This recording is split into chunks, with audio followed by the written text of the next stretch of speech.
The 1960s was the golden era of music. You witnessed the rise of the Turtles, the Temptations, and many more. Even solo artists such as Nancy Sinatra and Bob Dylan were releasing smashing hits. In such a high influx, some big hits tend to slip through the cracks. So, today, we are rediscovering top 60s hits that you forgot were awesome. Let's get in. In 1965, Nancy Sinatra, Frank Sinatra's eldest daughter, took the music scene by storm. The song "These Boots Are Made for Walking" was an instant hit. The catchy walking bass line and the lively tambourine gave it the groovy vibes of the mid-60s. The lyrics were penned down by Sinatra's musical partner, Lee Hazelwood. What you may not know is that Hazelwood originally intended to sing the song himself. Nancy pointed out that a guy singing it could sound harsh and abusive. Despite being covered by artists like Billy Ray Cyrus and Megadeth, Nancy's original recording remains the ultimate and finest version. And you keep losing when you ought to not bet. You keep saying when you ought to be a... At number 2, we have House of the Rising Sun by The Animals, released in 1964, is anything but a forgotten tune. However, a lot of people don't know about its uncertain origins. The song's author remains unknown as the earliest lyrics date to 1925. Its roots likely extend even further, possibly spanning centuries. Renowned folk singers Woody Guthrie and Bob Dylan took their turns. Yet The Animals' rendition transformed it into a masterpiece. Their 4-minute and 30-second version with howling vocals and a pulsating organ deviated from typical 60s pop. Recorded in just one take, House of the Rising Sun became an instant hit. Notably, it was among the pioneers of blending rock and folk elements. Legend has it that upon hearing The Animals' version, Bob Dylan leaped out of his car, pounded his trunk, and decided to go electric then and there. They call the rising sun. And it's been... Next is Crimson and Clover, a psychedelic gem from Tommy James and the Shondells. The song was born in 1968, when Tommy James woke up with 2 words in his head, Crimson and Clover. He thought it would make a catchy song title, so he started working on it. Tommy James aimed for a unique sound, experimenting with studio techniques like tremolo, echo, and multiple overdubs. The result was a dreamy, otherworldly atmosphere that set Crimson and Clover apart. The song featured a distinctive tremolo effect, where the guitar and vocals vibrated in sync with the tempo, creating a mesmerizing sonic experience.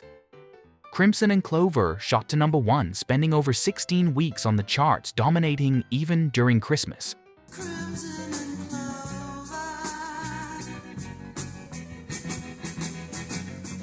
At number 4, A Beautiful Morning by The Rascals is a cheerful tune that radiates positivity.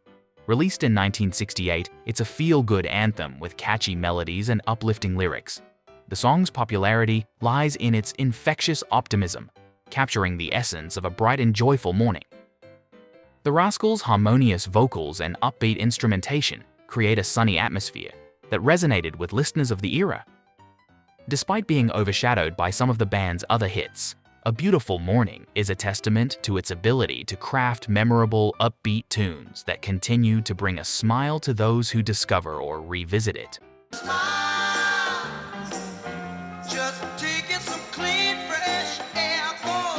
The next song on our list had been rejected by 12 groups before it reached the Turtles.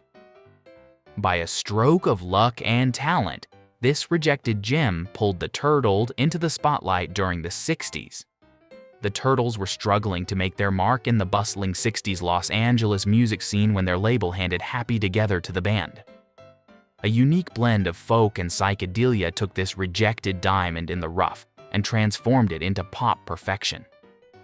With its catchy melody and upbeat vibes, the song secured a golden spot in the archives of 60s music. Sadly, the golden era couldn't last forever. Internal disagreements led to the band's breakup just 3 years later. Turns out, they weren't as happy together as their hit song suggested.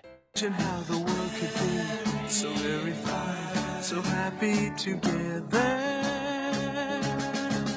Another forgotten gem of the 60s is My Girl by The Temptations. Released in 1964, the track was a silky blend of David Ruffin's smooth vocals and the group's harmonious magic, creating a timeless classic. The song became famous because of its emotional depth and relatable lyrics. It soared to the top of the charts, reaching #1 on the Billboard Hot 100. Interestingly, the distinctive opening bass line, played by the Funk brothers James Jamerson, was created spontaneously during a break-in recording. This unplanned moment became an iconic introduction, setting the stage for the soulful journey of My Girl.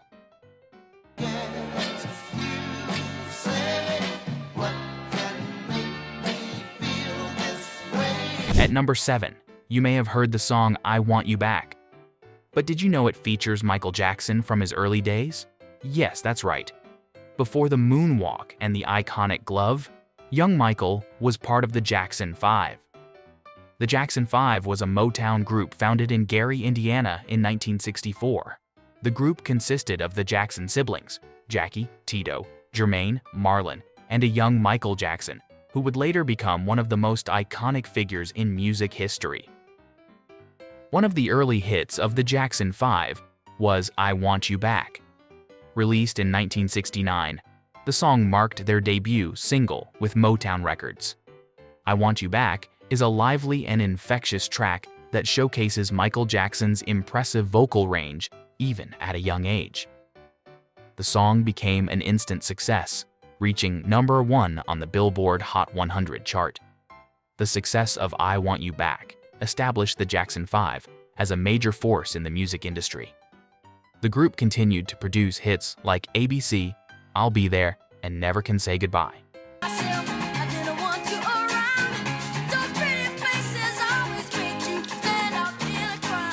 Number 8. While the Beatles' little sister, Jerry and the Pacemakers, might not be as widely remembered, their 1963 hit You'll Never Walk Alone remains an enduring anthem. Initially written for the Broadway musical Carousel, the song is a powerful and uplifting message, encouraging perseverance even in the face of adversity. This tune holds a special place in the hearts of people in the UK. Specifically, it is the unofficial anthem for Liverpool FC, passionately sung by supporters before every home match. You'll Never Walk Alone is more than just a melody. It is a testament to the enduring power of music to connect with people on a deeply emotional level. Through its adoption by the Liverpool community, the song has become an emblem of strength and solidarity. At the end of a storm,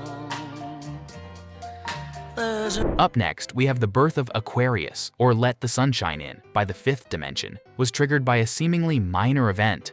One day, singer Billy Davis Jr. lost his wallet on a train, only for it to be discovered by a Broadway crew member working on the hit show, Hair. Intrigued by the show, Davis attended and fell in love with the song Aquarius. Davis insisted that his band, The Fifth Dimension, record it. Davis also proposed combining it with another number from the musical. Despite differences in key and tempo, Davis declared they would jam together like two trains. Thus, the perfect song for the late 60s was born. Aquarius envisioned a future of peace, love, and free minds guiding humanity's path. It became a symbol of an era, echoing the sentiments of a generation in flux.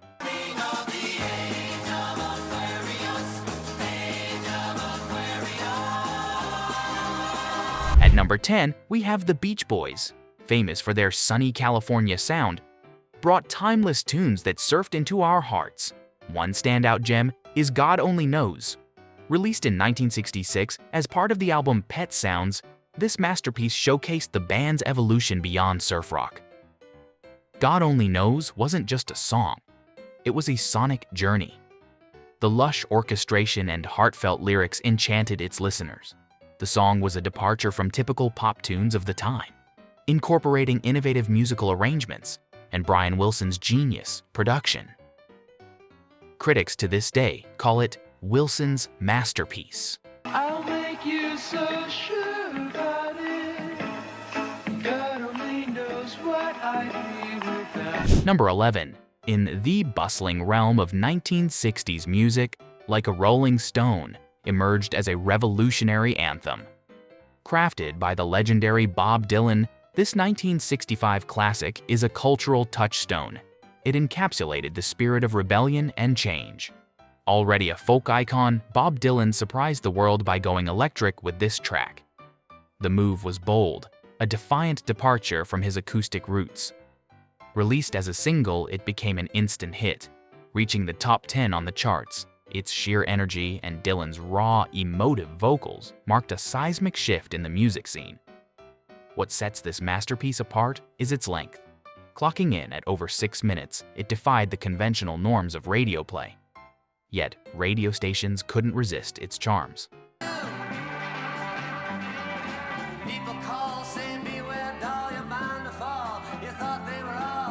Number 12. I Can't Explain by The Who is a song that marked the band's explosive entry into the music scene. Released in 1965, this 3-minute powerhouse became The Who's debut single, setting the stage for their legendary career. Beyond its infectious energy, the song's impact extends to its role in defining the mod movement in 1960s Britain.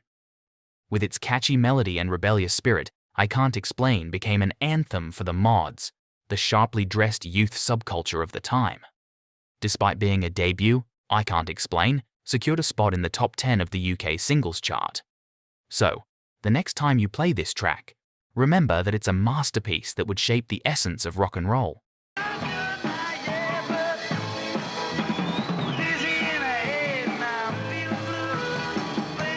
The last song on our list is Shangri-La by the Kinks. It's a hidden gem from 1969. It encapsulates the band's unique sound and Ray Davies' insightful songwriting. With a blend of rock and a touch of British whimsy, the song delves into suburban life's mundane yet complex world. The Kinks often stand as a hidden treasure of the 60s. Shangri-La is a testament to their musicale brilliance, addressing societal norms and the pursuit of an idealized life. The song's commentary on suburban aspirations resonated with audiences, yet it hasn't received the recognition it deserves.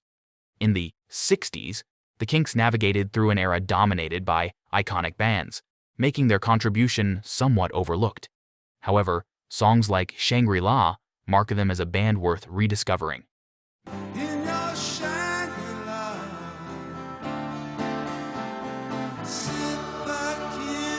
That's all for today. Which one of these songs are you adding to your playlist? Let us know in the comments below. We'll see you next time.